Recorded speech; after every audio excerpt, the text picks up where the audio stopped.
What is up, everyone? Welcome to the newest episode of Nuts and Bolts. I am Mike. I'm here with Tony Tucker, and we're about to get into this Chargers talk, especially about training camp. But first, we're reclaiming this catchphrase, Tony. Bolt fam. Let's ride.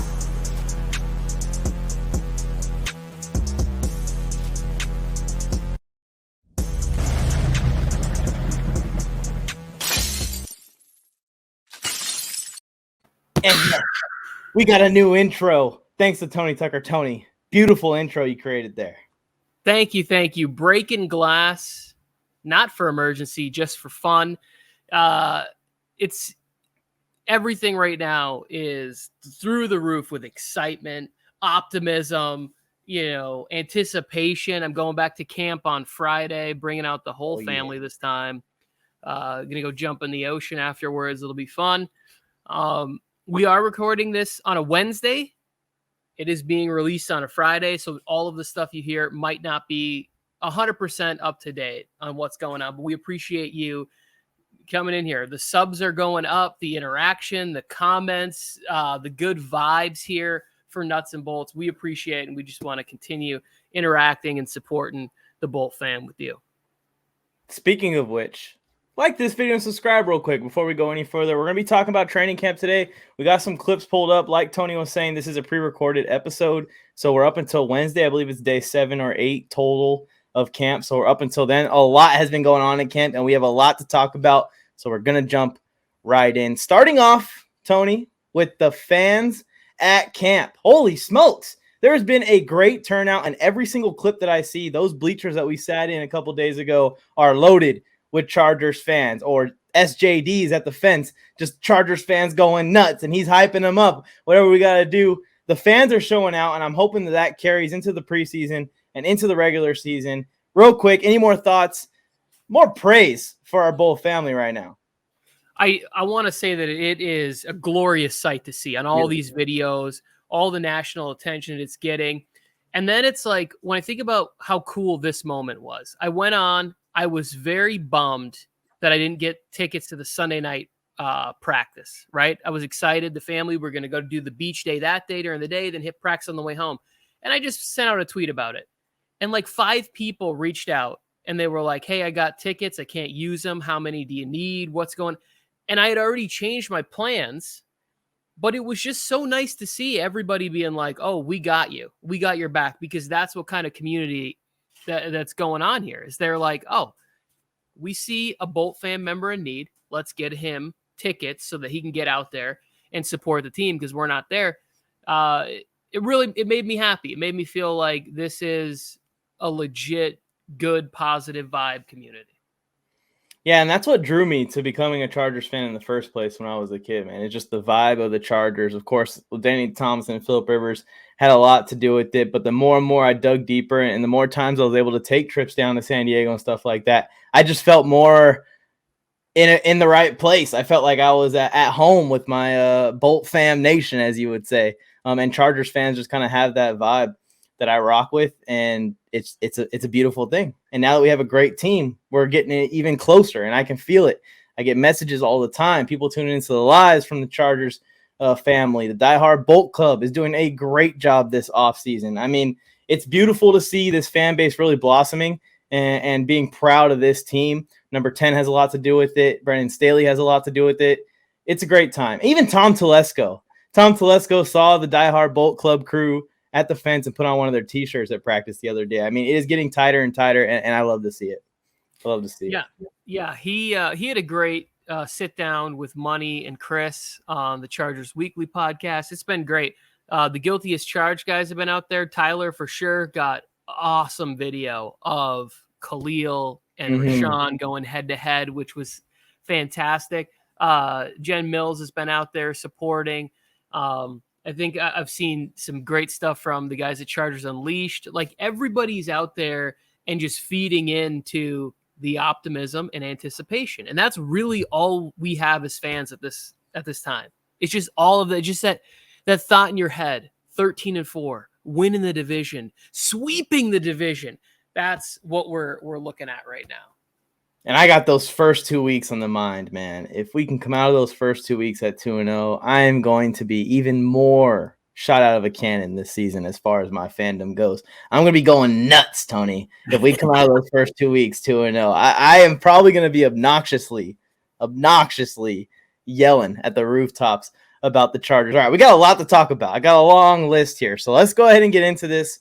Upgrades at the O-line and the D-line are looking great at camp, and I have it marked down here. Iron sharpens iron. I'm going to play the clips here. It's just a few highlights I could find on the internet from those people that you gave shout-outs to, the Chargers Unleashed guys, Daniel Popper, Tyler, all those guys putting clips together. Even the Chargers official page is putting clips up from camp. But here it is, offensive line working versus the defensive line. You're going to see some of our new guys, Zion. You're going to see Sebastian Joseph-Day, Austin Johnson, Morgan Fox, all those guys. Here we go.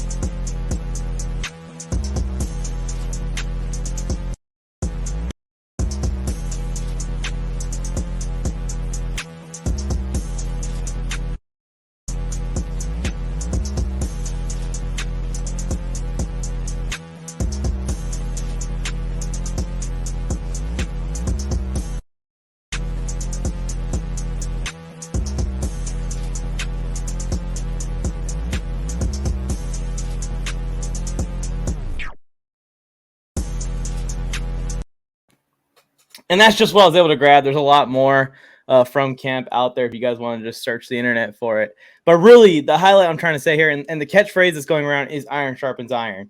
This offensive line and this defensive line is turning out to be some serious strengths on this team right now. And they're going at it at camp, and you can tell that it's kind of a back-and-forth battle, and the competition is heightening. But Tony, you gotta love to see guys like Zion Johnson and Morgan Fox going at it, or seeing Fioco in the backfield, Joey Bosa versus Slater, Khalil Mack versus Slater. It seems like everyone's stepping up to the challenge and getting better at camp right now.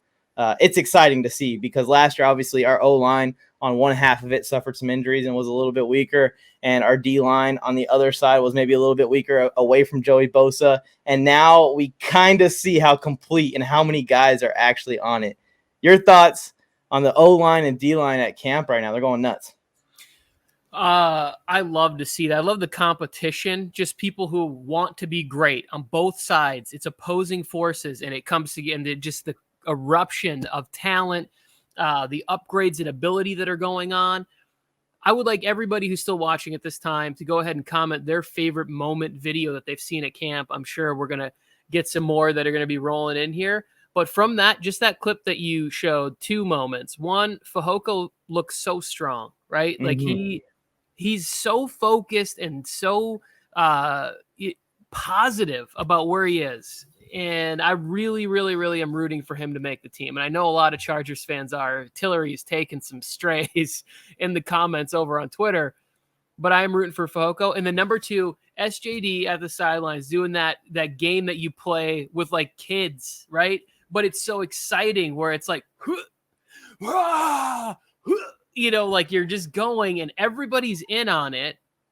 And it just, I wish that I was there for that moment. And I keep talking about, I just put out the video last week about how Sebastian Joseph-Day is quickly becoming one of my favorite players, because no lie, when you can be living the dream and be having that much fun at the same time, like it's not like he's living the dream and not focused or positive or working hard or whatever. He's enjoying this thing to the maximum. We all wish we could have been in that scenario. You know, if you love football that way, you all wish that you could have had that moment. Yeah, 100%. I actually was just watching SJD's presser today, and you could just tell he's having a great time with this team. He's having a great time with these players. He's really meshing and gelling well. And same thing with Fehoko. I think that he's a perfect fit character-wise for this team if he can get on the roster. You could tell in a lot of the clips that he's having a good time, even with guys like Keenan Allen, who's outside of position group, as far from interior defensive lineman as you can get, and they're out there dancing together, enjoying their time together. We want guys like that in the locker room. You mix them with these veteran leaders, the talent that they have, the character that they have, and you're going to end up with an insane football team at the end of it, and I'm pumped for it. And if talent and ability in any aspect in life are a wash, you go with the person that adds to the environment more. It doesn't. You could be working at McDonald's. You could be playing for the Los Angeles Chargers. if that is a wash right there, your ability, tie goes to the person who boosts the morale. And I just think that he has that edge in spades. I'm happy for Fehoko. The family online seems amazing too. So congrats to him. Stay healthy, stay strong at camp. It's a beautiful thing. Yeah, and before we move on to the next topic, which is some J.C. Jackson versus Mike Williams action, that's a lot of fun to watch right now in camp. Every day it seems like a new clip's coming out with those two. But before we get there, we have not seen much. There's nothing definitive still on the right tackle yet, Tony. I know Trey Pipkins was kind of in the lead. I've seen some good reports on Storm Norton, which surprises me a little bit. Might just be optimism from reporters. What are you thinking right now, right tackle-wise, on what you've read? I know you get into those beat writers more than me sometimes. Yeah, so I don't think that I've really taken a lot from it. And I think they've actually done, I don't know if I was telling you this or somebody else. I think they've done a good job of kind of not allowing that storyline to get hyped publicly, right? We're not seeing anybody get video of Storm or Trey or anything. They're not lining up Joey and Khalil out there trying to make them look bad. Like, they're keeping their confidence at a level. And in closed practice, I would assume they're saying, all right, now we're going to battle. Because at some point, we're all going to see it. August 13th is going to come, and one of those guys is going to be named the starter for that game. And they're both going to get reps, I would assume. Unless he just says, hey, Trey's been amazing in camp, and we're just not playing any of our starting offensive line. And then we know definitively. As Charger fans, we still kind of want to see it, right? We still want to know that all the work he's put in is good. So I think they've done a great job of managing this and not letting any things slip out where it's like, oh, look at this person getting, wrecked by Bosa or Mac, where it's like, these are all pro caliber players. Many a tackle get wrecked by them. Yeah, I mean, maybe every tackle in the league, but a select 5 or so will get wrecked by them. And one of them's on our roster already, so I don't know how much further you can look around. But yeah, it's interesting to see how that position is going to evolve. That is the one true camp battle to watch if you're a Chargers fan right now. That is the one starting position that is completely up for grabs. It feels like there's a lot of depth battles, a lot of final roster spot battles, but that spot right there is the battle right now. So it is great to see that we're not getting a super negative vibe from Trey and a positive from Norton or vice versa. Like, the fan base can go ahead and trust the coaching to figure out who's going to be the starter come week 1. And like you said, this is probably carrying into the preseason. Both guys are going to play in the preseason.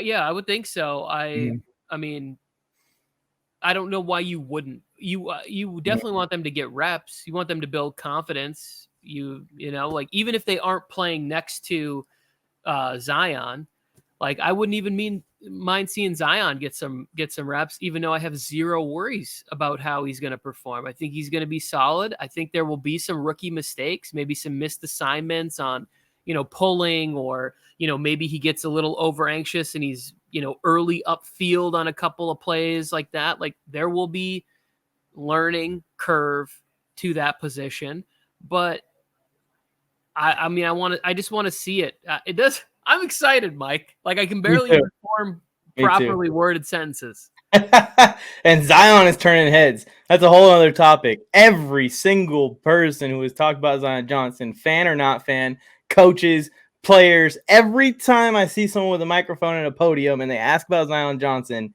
everyone's over the moon about him and everything that he's doing, about his work ethic, about his talent, about his character, about everything. So I think we nailed that one. We got to see it in the game. All right, let's move forward. Like we said, we're going to talk about a lot here. This battle has been going down in camp, and there's a lot to draw from it. More so like where these guys are lining up, what the offense is looking like, and what the secondary is looking like. But here's some J.C. Jackson versus Mike Williams, guys.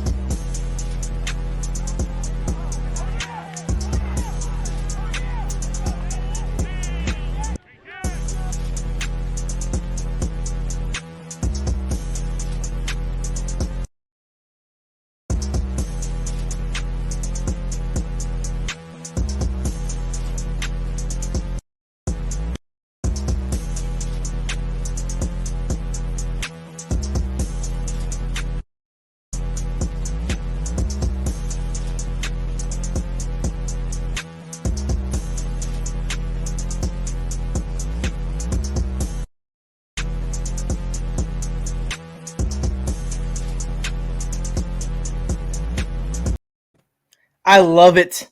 I love the battle going on between these two. You can really see J.C. Jackson's man coverage strength. He is sticking to Mike Williams like glue. But then you also saw in one of those clips Mike Williams' strength. He's going to go up and over people, even the best corners in the league if he has to. I love it.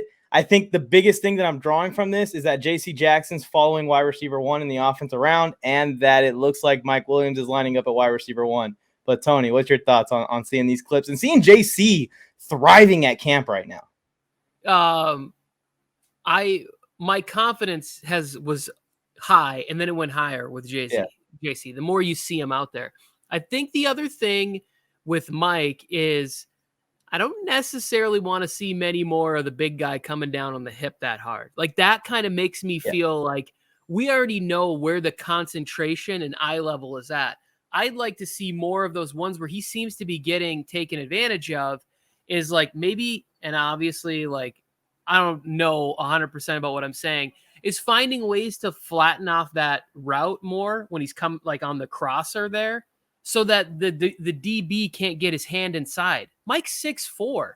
Like just finding different ways and practicing that more where it's like, how can I get inside? Or when I have a DB on my back who's much smaller, can't even really get to me in that area, you know? So it's like getting that. And a lot of those drop passes that we saw from Mike last year were on those new routes that he was running, the shorter ones.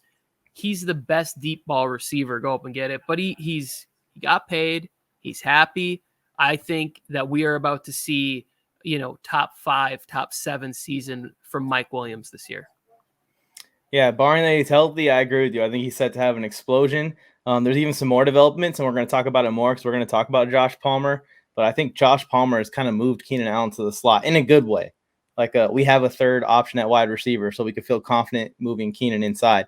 And I think that Josh Palmer and Mike Williams, that duo, is going to destroy defenses deep. They're going to go nuts, man. They're going to mess cornerbacks and secondaries up down the field.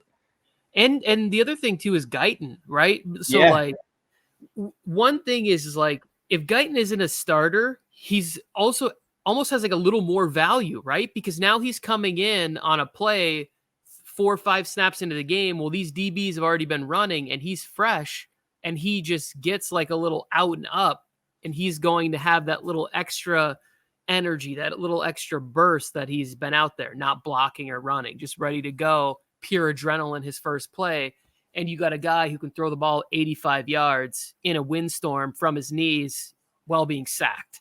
Mm-hmm. The legend of Herbert I'm going to build up. You people don't even know. Yes, exactly. It's his destiny to be in this spot right now. That's what the t-shirt says. But yeah, Jalen Guyton gets in there, and even Gerald Everett a little bit. We're seeing a lot of his all-purpose use and his versatility. He was talking about it at a microphone recently about jet sweeps and stuff. He was saying how I was expecting to get more jet sweeps when I was with the Rams, and now you can tell that they're going to use him in all facets as a speedster, as a tight end, and as a guy that's dynamic. And it's exciting to see that we have so many guys that are like that. And back to the JC Mike Williams thing. I'm with you. I don't want to see Mike Williams coming down like that, but Staley has emphasized that they're still learning and they're still competing on how to safely go at it like this. He does not want to see it like this either, which is good that he highlighted that in the press conference. I don't want them colliding like that. And it was a different situation he was talking about. He wasn't even talking about JC versus Mike. But I don't want those collisions, but I do want that level of competition. Love to see it. And I think that J.C. Jackson is an absolute steal already. Mike Williams is tough cover. He is a tough cover with his size, his range, his speed, and then his ball skills. He is a tough cover. He ain't an easy dude to cover. Yeah. I also think, too, like, putting J.C. on Mike is good for Mike to get better. We already know that Keenan's going to be dusting DBs. Like, he's going into year 10. You don't necessarily want Keenan out there being like, okay, I'm going to show you how it is. Like ramping it up in practice. Does it kind of make sense what I'm saying? Like you don't want Keenan, because Keenan's going to see that challenge. He's going to be like, oh, this is the CB number 1, which I'm sure he'll get a couple of chances to go one-on-one, but you don't want him one-on-one all practice because you don't want Keenan you burning up all those reps at 100% right now. Mm-hmm. And with the talk of Keenan going to the slot, and Josh Palmer being an outside wide receiver with Mike Williams. This also signals to me, with how much work we're seeing of JC versus Mike in team practice, that JC is indeed falling around the number one wide receiver, which is what we saw Brendan Staley use Jalen Ramsey as when he was with the Rams, where he would follow around their best weapon. There were different packages where they move Ramsey around a little bit more, but JC is going to be our lockdown corner. And we haven't seen a guy that has the ability to do that since like prime Casey Hayward, maybe Brandon Flowers, Jason Verrett in his prime. It's a whole different generation of corners on this team. And now we got our guy. Jammer. We got our guy. Yeah, Jammer, if you want to go back even a little bit further. I'm super pumped. And we got our guy in the secondary. But your guy, Tony, in the wide receiver room is showing out. Here is Josh Palmer versus some DBs at camp. Is this bad for the DBs or good for Josh? I'll let you all judge. Whoop.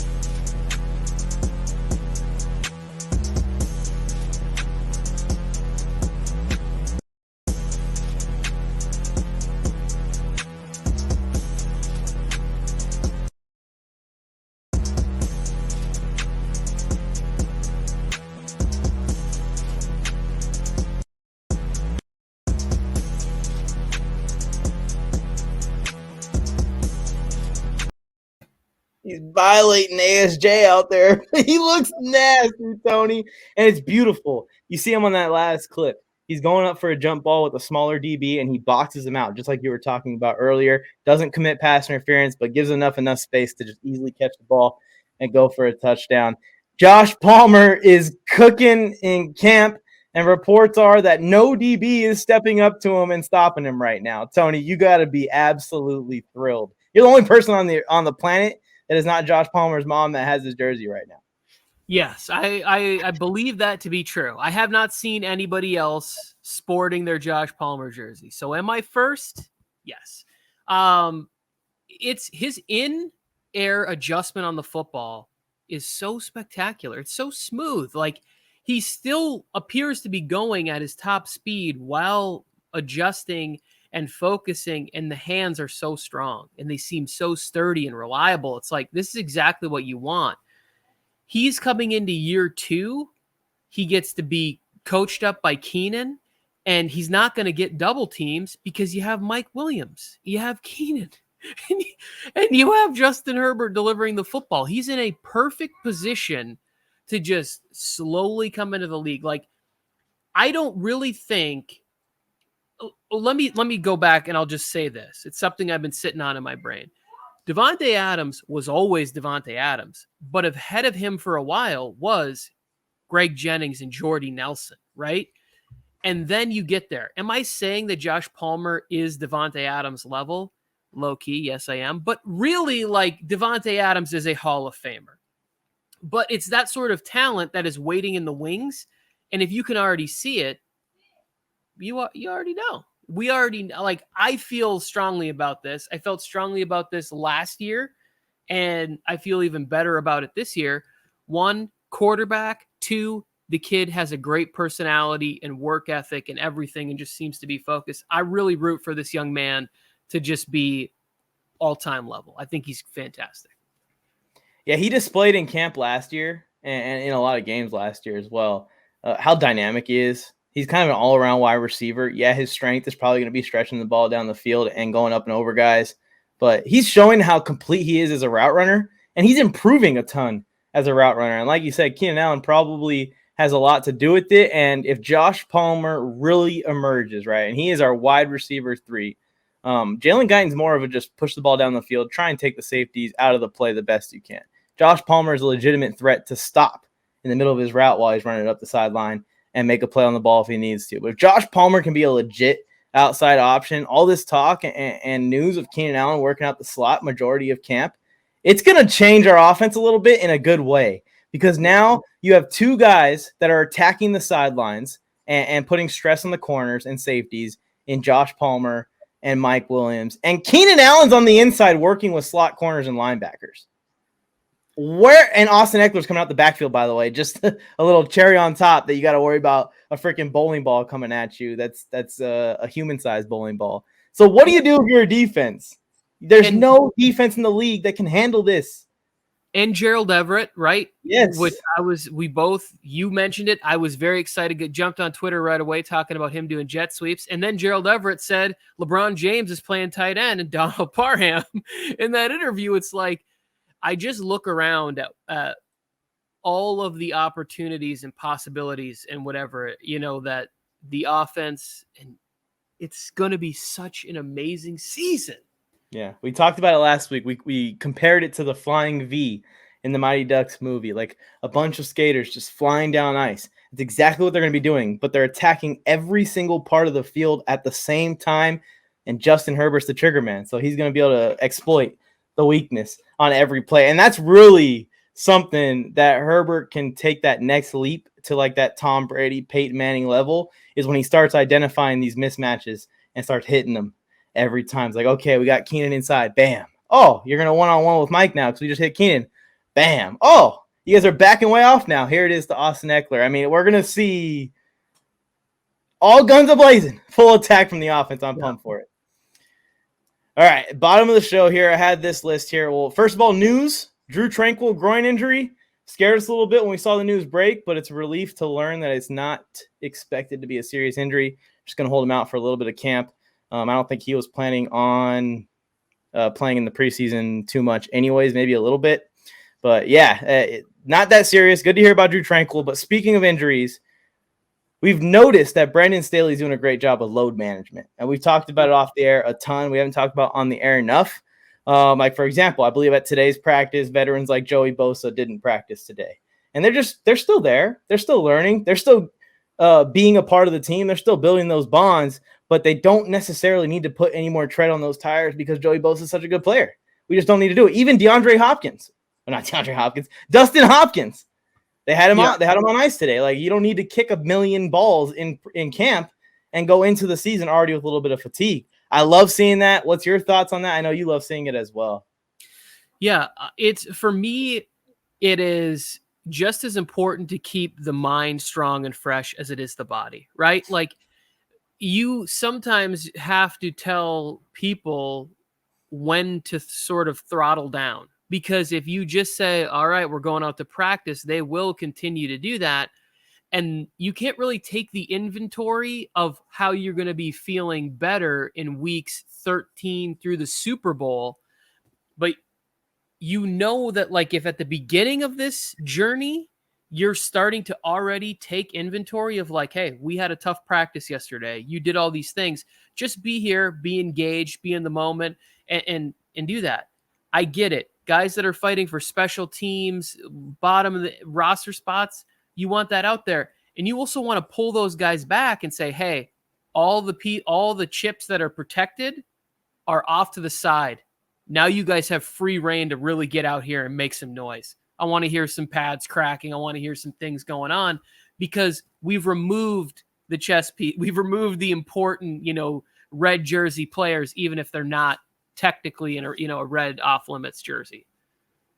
Yeah, I hear you. And previous coaching staffs, I haven't even heard the word load management before. So it's good to even just hear the word come up in pressers and stuff like that we're even thinking about it in the first place, because it is something that's plagued the Chargers, is injuries. And Staley has to have some wherewithal of the roster that he has in place here. Khalil Mack, great player, but he's up there in years. He missed a lot of last year. Joey Bosa's dealt with injuries in his career, but that's more because of workload.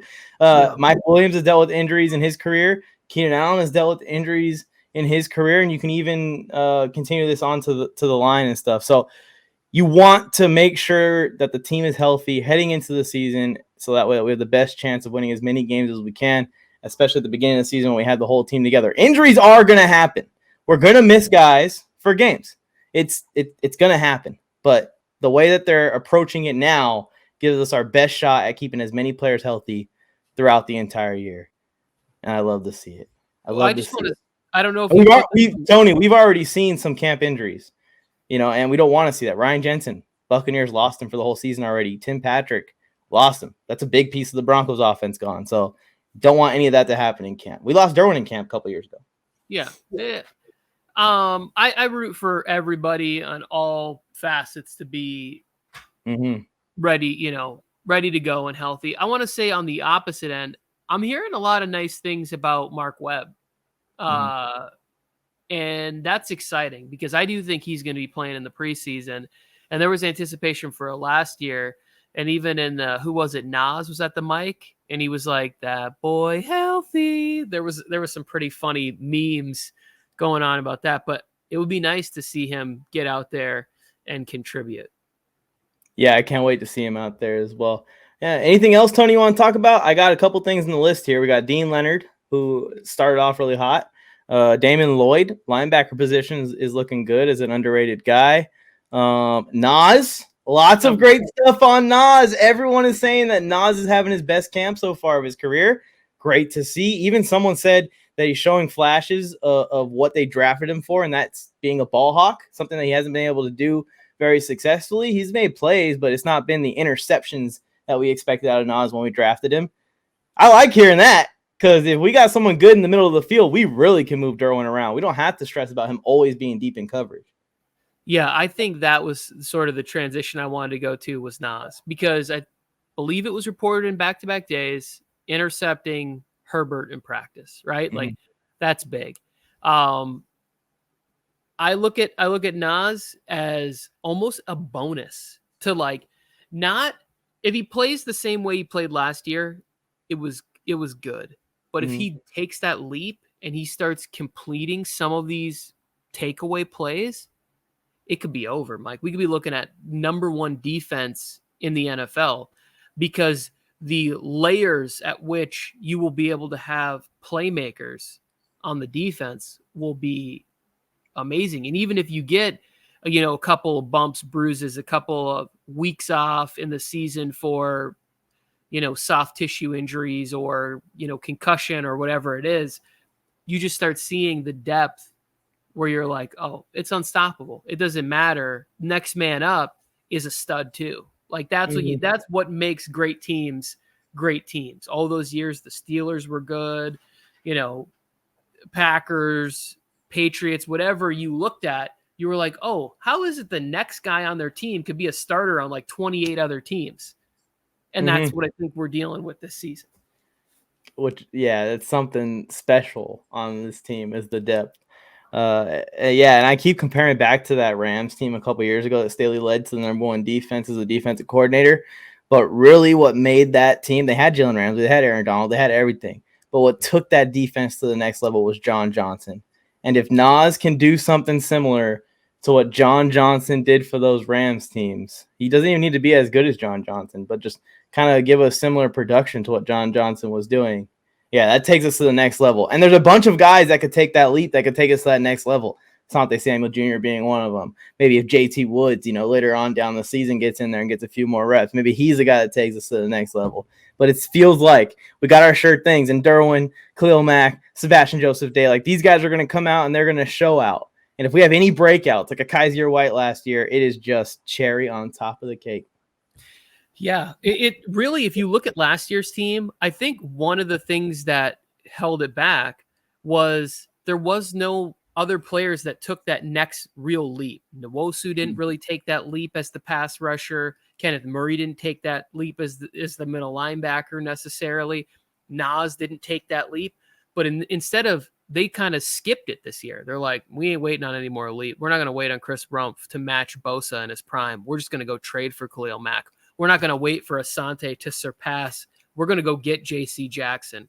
We're going to bring in J.T. Woods as competition to this room. It's like, Nas, do you like being here? Do you want to get to a second contract with the team? Do you want to force our hand?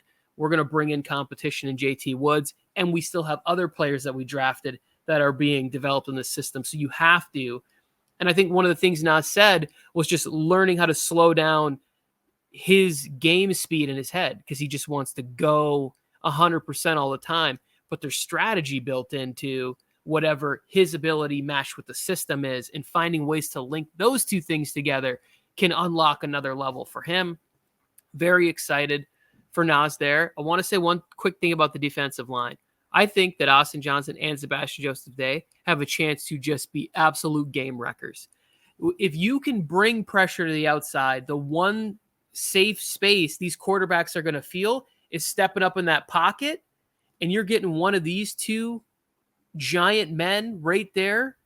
I just think they're going to step into a lot of sacks, a lot of tip balls, a lot of forcing interceptions because you have bringing those two guys in there. Morgan Fox is another player that you're going to be bringing from in there.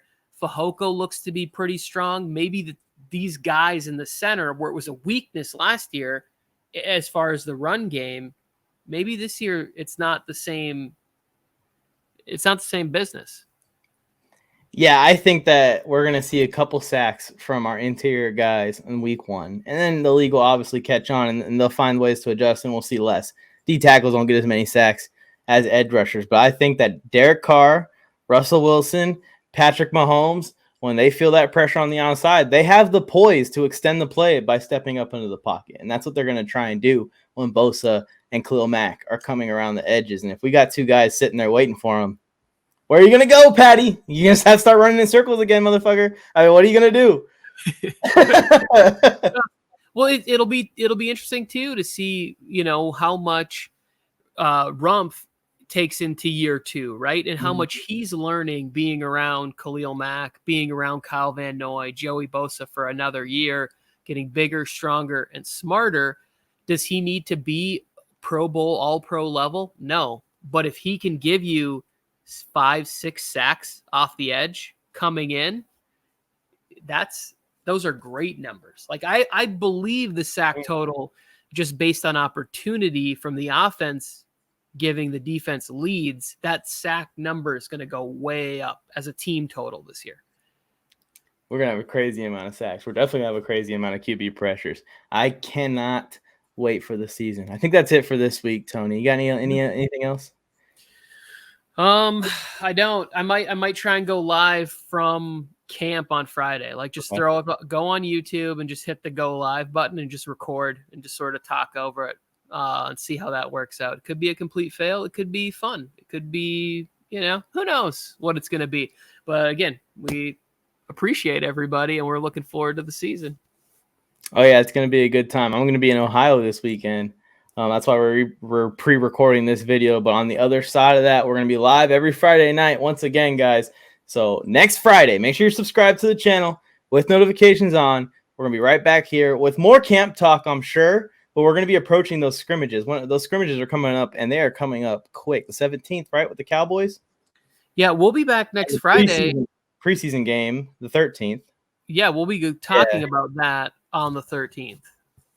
We got a preseason game, then we got the scrimmage a couple days later. Oh, we're going to have a lot to talk about. So make sure you guys are here. Subscribe, like the video. That just helps us out a ton in the algorithm. Get out to more Chargers fans, get more Chargers fans here. We appreciate you guys for tuning into this week's episode of Nuts and Bolts. We'll catch you next week.